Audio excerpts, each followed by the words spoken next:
black helicopter came right over me as I started a live stream. What? If that's not some sort of sign, I don't know what is. Welcome everybody to the live stream today. My name is Ra Castaldo, and you have just stepped inside my YouTube realm.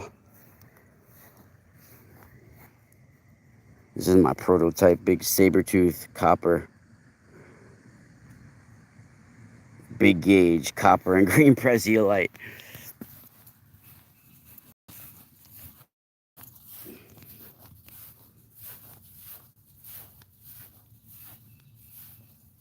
It's been through hell already.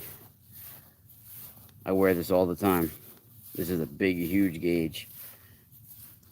What's up, everybody?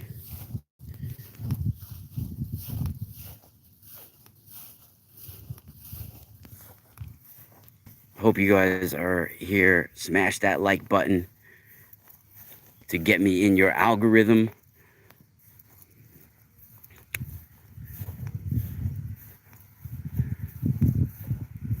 What's up, my people?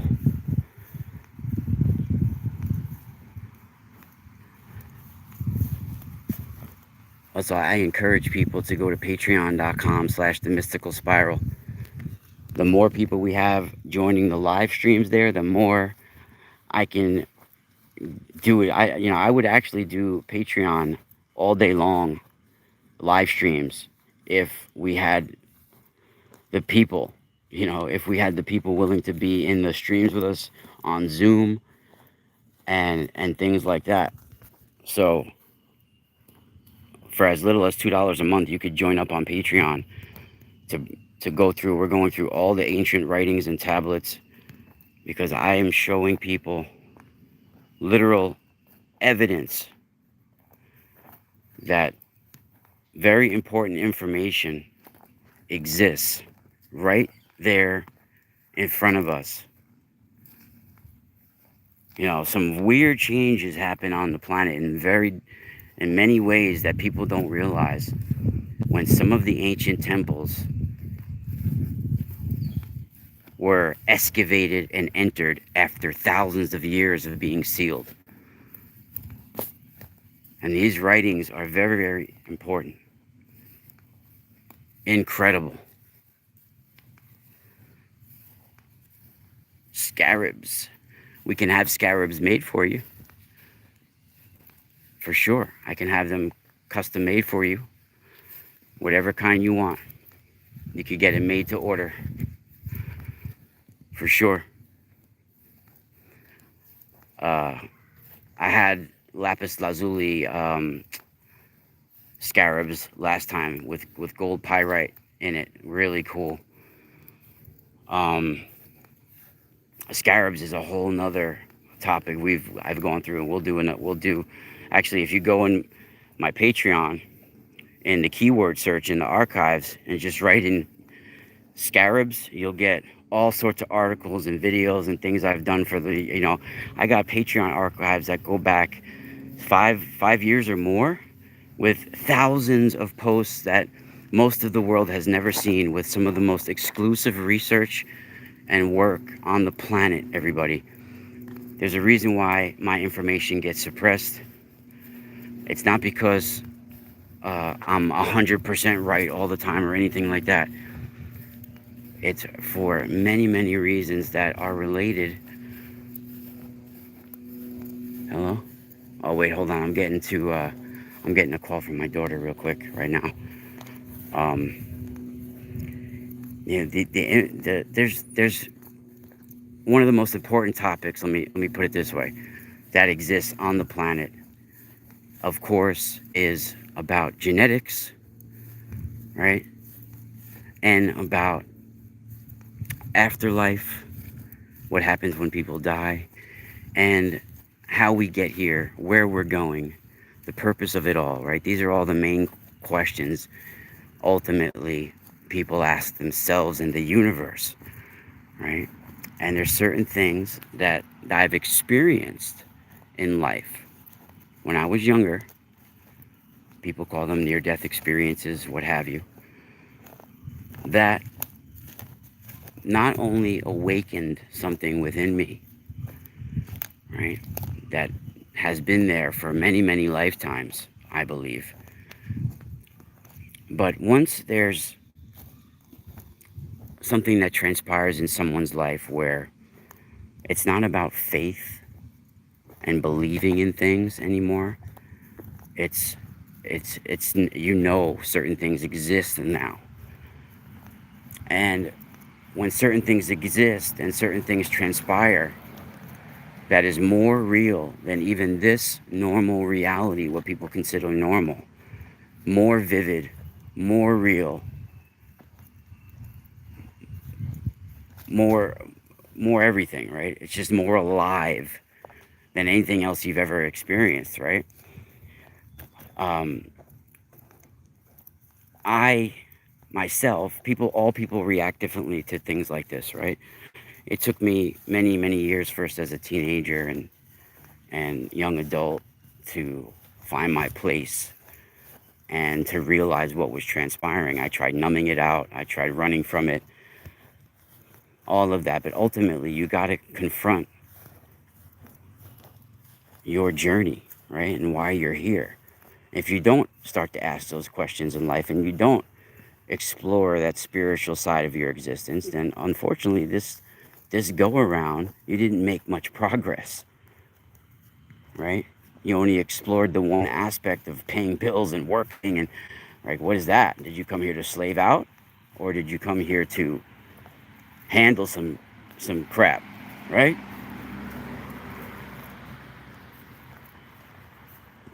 The easy way to live is that people think, oh, that's the hard way to live, getting up to go to work every morning and paying your bill. No, that's a very easy way to live.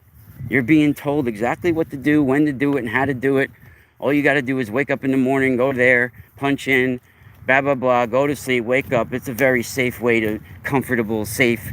It might not be what your ideal life, and it might be comfortable in that way because you don't like the job, but it's a very slave, easy, tell you what to do and follow orders way to live, right? Now, being an individual is almost impossible nowadays because of the way things are, right?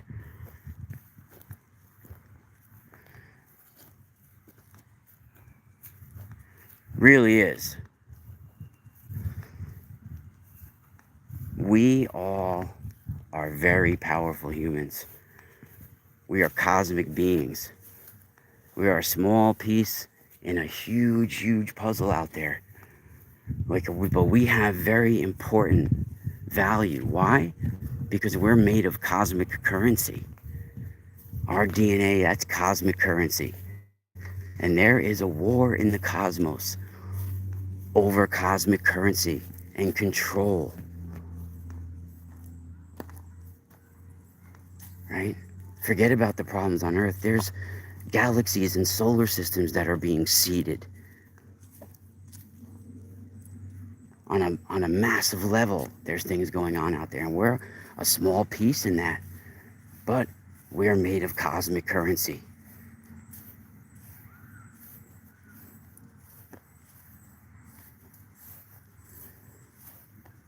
And once people start manipulating with cosmic currency, that breaks harmonic law and the flow of nature. And now we are at a war with the flow of nature. The harmonic evolution of our universe can be unraveling.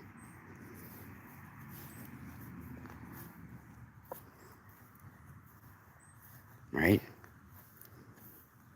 Now, myself and various other people have come here to awaken the knowledge that's already embedded within us.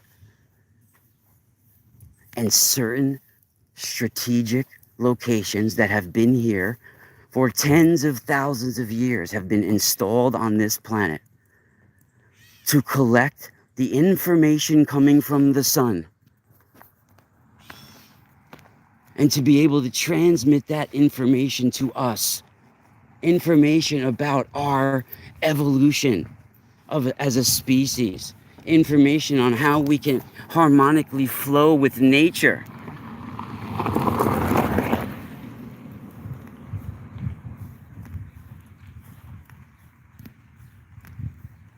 But like all technology that works, there's a way to access it, right? Now, what is the Akashic memory? It is the plasma and the information. The Akashic records is the information that's being sent from the sun to Earth, and then Earth evolving as its own system, working in harmony with its surrounding planets in its solar system, ultimately in the universe, in the galaxy, right? Every thought, every vibration, every action and movement is information that cannot be destroyed. All of that is a swirling vortex of information that exists. And there are certain strategic places on this planet that are extensions, like petrified rays of light to the sun, with certain specific astronomy alignments to activate this, right? And certain materials are needed for this to work at these sites, like granite. If granite wasn't used at some of these dolmens, the effects would not work. It would not be the technology I'm describing. And sometimes these granites appear in places that they're not supposed to appear. They're not from that area, right? Don't take my word for it when we're talking about this. Go to the scientists, respective, if anybody knows anything about megaliths, right? Or dolmens or things like that. Like anybody, it's funny because I'll in the past, over the last years, decades, you check. I've from time to time looked on people's websites that have to do with megalithic stones, right? I have a lot of people that I'm friends with in the megalithic community. Shout out to Maria Wheatley, a good friend of mine. Almost across the board, as soon as because I've been of course working with megalithic sites, and I'm an author. I've been writing about things like this for years. So like when I see, I can almost instantly tell who people are quoting when they write certain things on their website, right? So like almost across the board with megalithic people, with megalithic researchers, they quote this French scientist who is a well-respected. He's actually he is a well-respected scientist in France, right? Pierre Moreau, right? He wrote well-known books about like Karnak in France and the menhirs there, and also dolmens and things like that.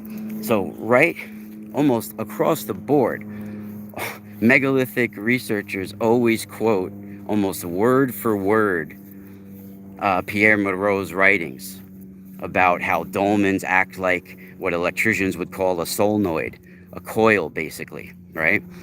And that if any other material were used, it wouldn't work. That the fact that they're using red granite or granite for the capstones of these dolmens and for the menhir standing stones is the most important part, right? Because the red granite sometimes in massive quantities has both magnetite and crystal quartz, right? And sometimes very high quality of quartz, depending on the granite and things like that as well, right? So this is when you think about it, because not only does magnetic shields get built from the magnetite, but the quartz also it has its own magnetic field. But when you have shocks and vibrations, even deep beneath the ground, and nobody even, like, our human bodies can't sense. There's all little mini earthquakes and different things that happen, volcanic, things that are deep below the rivers. I mean, the oceans and things like. There's all sorts of little vibrations and things coming from below, right? All those little shocks and vibrations will make the quartz, electrify, right? In the copper, and this acts like a coil between the magnetite and the core, and it's very important. It becomes a concentrator of energy, and from my work and from my own experiences, I know that the red granite, obelisks, domes, menhirs, tumuli structures, chambers, houses, all these red granite structures, they are collectors of information from the sun, right? There are extensions of knowledge that are coming from the sun, and much, much more. All right. And it's linked to sound, vibration, harmonic frequency, and actually soul travel as well. Right. The magnetosphere around our planet is literally also something that can keep souls in. There are gaps in our magnetosphere. Those are also gaps that souls can leave this planetary sphere in. There's a reason why the ISS is parked at that location, people. And of course, use this information for entertainment uses only here on YouTube, right? So what is the Tuat? The Tuat is the magnetosphere around this planet. People have a misunderstanding of the translations. Even if you get the original 1906 Wallace Budge translations of writings, that the Book of Caverns, the Book of Gates, the Book of Two Ways, the Book of the Dead, right? The pyramid text of Unas, the coffin texts. I mean, Seti the First walls, also known as Belzoni's tomb. I did an interesting remote viewing of Belzoni's tomb, and saw Belzoni himself, very tall man, in the remote viewing. Didn't know it was Belzoni until after I did the research, but the dude looked like he was like 6'10" in the remote viewing, and like a handlebar mustache, and very, very interesting. I have pictures of him also up on my Patreon as well. I used almost a 20-pound specimen of cubed fluorite for mental clarity. That was shout out to Patreon member Sean for purchasing that amazing piece. This was a huge cubed purple and green fluorite natural specimen. Huge, huge, right? Like 20 pounds. And we used that for mental clarity for the Patreon remote viewing. Really incredible, right? Then it was cleansed, charged at the North Salem, New York, balanced rock, imprinted with knowledge. See, these locations, I'm making these crystals affordable for everybody, right? Because they have ancient knowledge of the travel of the afterlife, the travel of souls, knowledge that's coming currently from the sun. Information from the sun is collected in these red granite dolmens. And I'm bringing crystals there on solar alignment, winter solstice, and summer solstice, and Lionsgate, where interesting archaeoastronomy alignments take place, especially on winter solstice.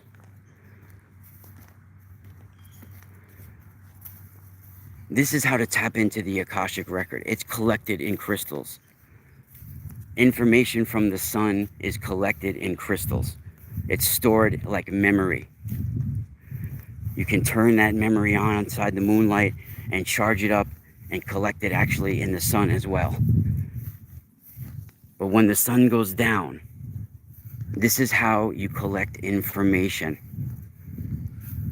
The sundown side, when the magnetic shield is at a different, the solar wind and the plasma and everything is a different story than daylight side, daylight time, right?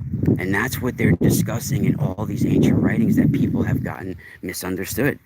Like if you look at, a lot of the ancient writings, like say the Litany of Ra, right? The Litany of Ra will tell you that um, translators will tell you, and they started first being translated in our modern times in the late 1800s, early 1900s, right? And they'll tell you, the translators will tell you that basically the sum it up, what the basic meaning for the whole Litany of Ra is, that they'll say it's basically um, like magical hymns and formulas that are chanting to what happens at night after the sun goes down, like at the after sunset, which is kind of correct what they're talking about, but they're looking at it in a primitive sort of way. What they're talking about is what transpires with the magnetic shield or magnetosphere around our planet, and what happens with the solar wind and the plasma on night sides when the sun goes down. Very, very intense. The celestial waters, right? And this is a place where souls can travel into if they can find the gap in the magnetic shield, or if the magnetic shield goes down. And how do you shut down the magnetic shield on the planet? With an Ankh, with a coronal mass ejection loop, the key to life, the key to shutting down our magnetic shield. And I've been showing this through my research and through my work at North Salem, New York, Balanced Rock. I was shown that the Ankh is the coronal mass ejection loop, the solar flare, right? And then I find Judy King's work, and she talks about in her word that the Akh is linked to a solar flare. Now, what is the Akh? She didn't make the connection about the Ankh, but she said that the Akh definition is linked to a solar flare, which is incredible because Akh and Ankh have the same origins, the same roots, right? So what is Akh? How is Akh depicted? AKH depicted in ancient Egypt. Well, when you hear Akh, of course, you think of Akhenaten, right? Well, Akhenaten also can be called Khu-Enaten, because Akh and Khu basically mean the same thing in ancient Egypt to the common person. To the adept and initiate and the pharaoh, it meant something completely different, I'm sure, right? And that's what the coronal mass ejection comes in. But to common man, the Akh was translated as and looked at as intelligence, basically, the definition, right? Or even looked at sometimes depicted as with either a goose, or maybe not, it was a goose, maybe it was some sort of bird like that. And it's depicted as basically the radiant one, or the intelligent radiant one, that word. So like Akhenaten means like the intelligence of the sun, or the intelligence of the Aten, right? And even people get misunderstood about Akhenaten, or Amenhotep IV, about him worshiping the solar disk or the Aten. This is not true, actually. It wasn't the Aten that technically he was worshiping it.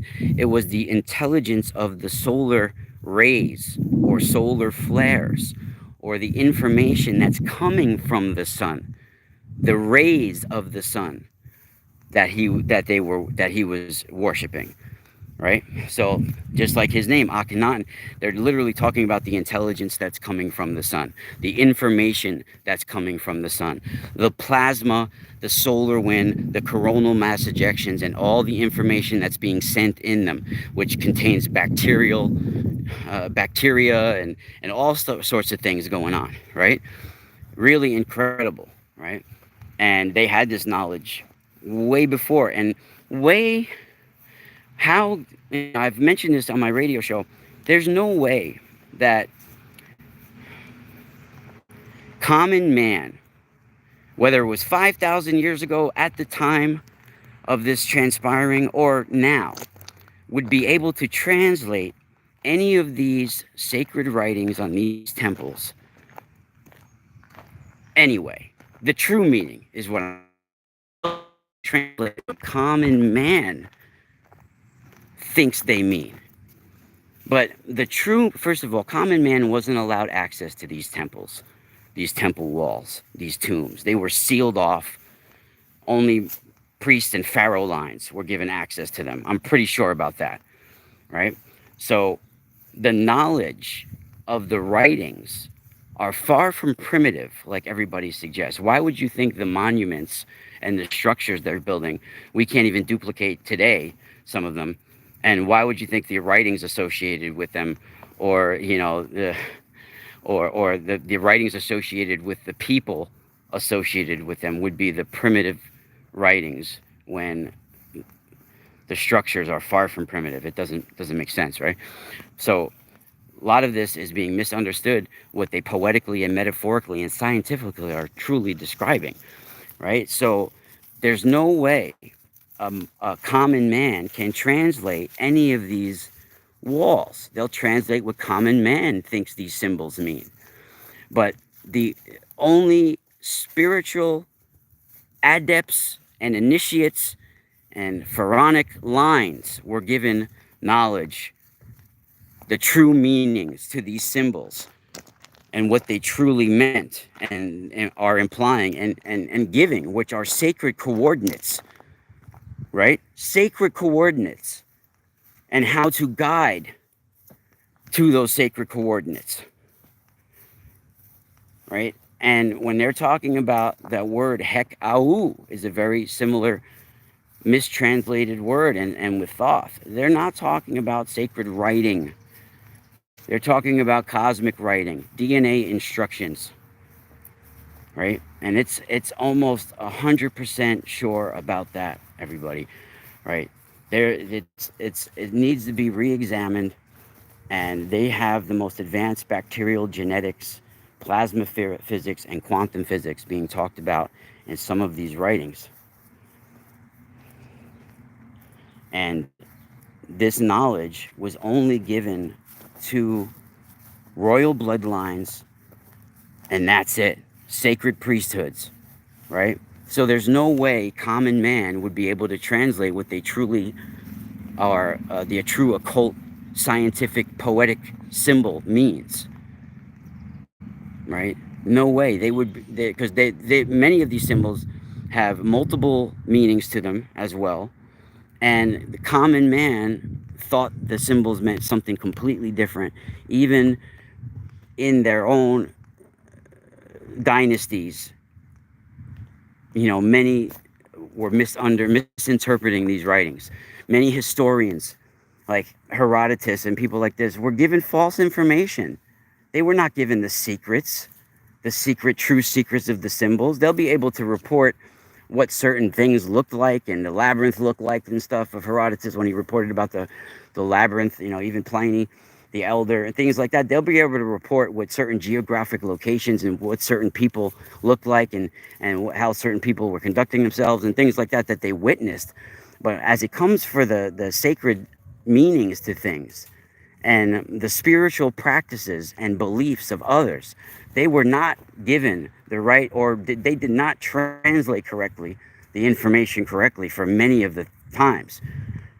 Even with I love the author, but even with famous author, if you're into Italian mysticism or European witchcraft knowledge or occult knowledge, people have heard of the famous author from the 1800s, Charles Godfrey Leland, right? Even he was given a lot of false information by Italian witches, Italian strega, right? It's a very interesting read, but he got a hold of a malandante, a darker line, and they were twisting a lot of the stories, right?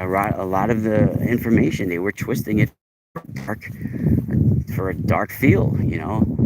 So people need to realize that just because somebody put the information out there doesn't make it for sure true, right? And a lot of these translations need to be slightly adjusted, and then you'll see what it really is talking about, and it's really remarkable. And the Akashic record is related to the Tuat. It's related to a stream of cold ion plasma in the magnetosphere. This is a region inside the magnetosphere that we call the magnetopause. I believe that this area, exists an area where the pharaohs and the bloodlines desire to get to, so they can recreate themselves within the particles that exist within a plasma cloud, so to say, reorganize their particles. And they're literally talking about attracting particles that are coming from supernova explosions that are traveling on the network of solar wind that we have, right? So it's real. Look, even the church bells go off. Whoa. So that's really incredible information, right? And the Akashic records exist within that. The Akashic records are also, there's extensions of them within megalithic sites, collected within crystals as well, right? There's a reason why that I'm working with copper and crystals and metals and crystals and gems. There's a reason why. There's not just, it really doesn't really have anything to do with monetary. Of course, I have to do it for a living. I'm paying for them myself. So, but otherwise, if I won the lottery or something tonight, I would do this for free. I literally tomorrow would give away all my healing tools and energy tools to everybody, right? I literally would. I would do it for free. I'd be doing it anyway, right? And I try to be doing it as free as possible for everybody, because it's pertinent that we activate the knowledge inside of us that we need to move on, to once again harmonically flow with nature and ourselves and our humanity will no longer even exist in the same way that we existed before. Bacteria and everything will take on terrifying new forms. DNA will change. Everything will be different. It's not too late. It's not too late for us to it's not too late. Everything that we're working with now is a replication of true spiritual technology. Our technology has replaced, the technology on this planet now has replaced our true harmonic flow and connection to nature. It's a replication. We don't, why would we have to obtain a certain spiritual enlightenment where we can communicate collectively with humanity, telepathically even? It takes a pureness, a oneness with yourself and nature, and a certain lifestyle and commitment and sacrifice to be that kind of human. Why would someone go through all that trouble when they could just instant message everybody? Or they could just get the answers on Google, or they could just do this and do that instantly with their finger, or put themselves in a virtual reality situation, or watch somebody else meditating on YouTube, or all this. And it's like ridiculous. It has replaced our faith. It has replaced our spirituality. And it's becoming a new skin wrapping around our soul coats. One more layer around the physical. And this one is artificial.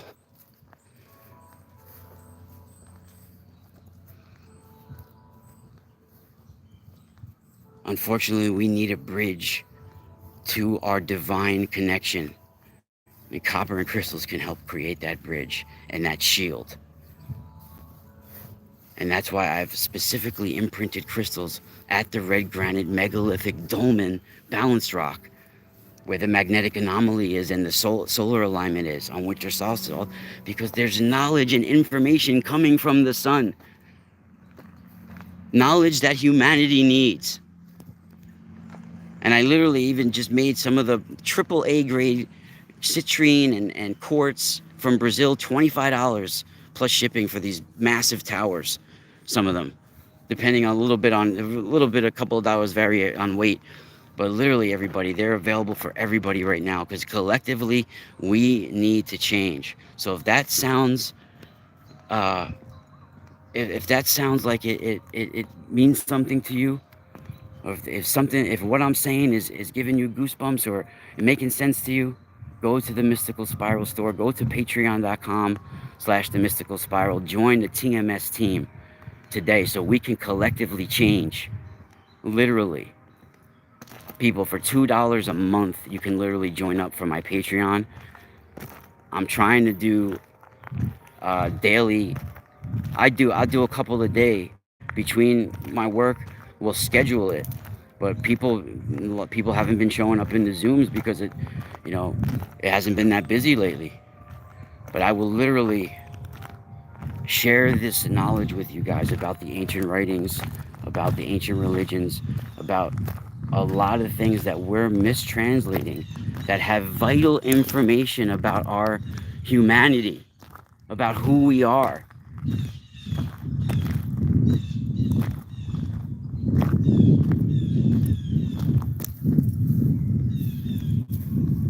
We do remote viewings.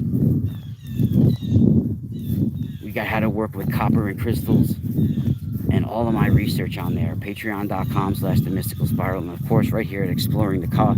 If you're hearing this right now and you haven't subscribed to me yet, I suggest you think about subscribing. Right? I also have another channel called Sacred Taurus Copper and Crystals, where I just do the copper and crystal review. So if you're here and you're just interested in the copper and crystal work that I do, go there, Sacred Taurus, Copper and Crystals. And actually, for today, we're going to do a special deal. Anybody, no matter if it's 2 people or 20 people, anybody who makes a purchase today of over $200 will receive a free, high-quality crystal sphere bracelet and a small crystal grid package. Really incredible summer solstice deal. And not only that, there's a 21% discount code, no minimum purchase required, up on the website. A couple of people had emailed me a few days ago asking me if I can extend the coupon code because they were waiting to get paid. Well, I extended it for y'all. 21% off, no minimum purchase required. And I'm telling you, this is instant family heirloom. Some of these products, finest quality on the planet of crystals and gems and stones, and they're rare, one-of-a-kind pieces because of where they've been imprinted with sacred knowledge coming from the sun. The red granite megalithic dolmen that I've been discussing, right? Some of them have been imprinted. It says it on there. Of course, a lot of the crystals you could just get that haven't been at the balanced rock at all. Some of them I have cleansed and charged in Bear Mountain, in the high mountains there. So I always like to at least sage them because they get shipped, in the mail. So the mysticalspiralstore.com, the 21% coupon code is up on the website. When you go to the website, it'll pop up. So you can use that, no minimum purchase required. And for the next 24 hours, you can even mention it when you're checking out. You could fill out a little thing, leave me a message. I will send you a free crystal sphere bracelet and a crystal grid package. That's over $75 worth of free stuff. Anybody who spends over $200 for the next 24 hours, that's an insane deal. Plus, you got a 21% coupon code up there. So there's some products that are once in a lifetime buys. I really suggest people change your frequency, change your atmosphere today. Get a copper harmonizer. Get a crystal grid package. Get a crystal and copper pendant. Crystal and shungite and copper pendant. Copper tensor tools. Anything you need to block you from harmful EMF, stress, and fatigue. People, we're on the computers all day. These products can help with EMF, stress, and fatigue. And they last a lifetime. And as they age and oxidize, they get even stronger. Knowledge of the Akashic record exists at certain strategic locations on this planet. They have been imprinted at these strategic locations, my friends. Join the TMS team today. Right here at Exploring the Ka. Stay tuned. We'll be live at patreon.com/themysticalspiral with the show tonight called Where is the Tuat? Let's plan it out so people make it tonight. I'll write the official time. We'll start today. I'll air the first one today on YouTube as well, where we're going to be going into the ancient writings describing the solar wind network that exists on this planet. So don't go anywhere, everybody. Stay tuned. MysticalSpiralStore.com and Spiral out.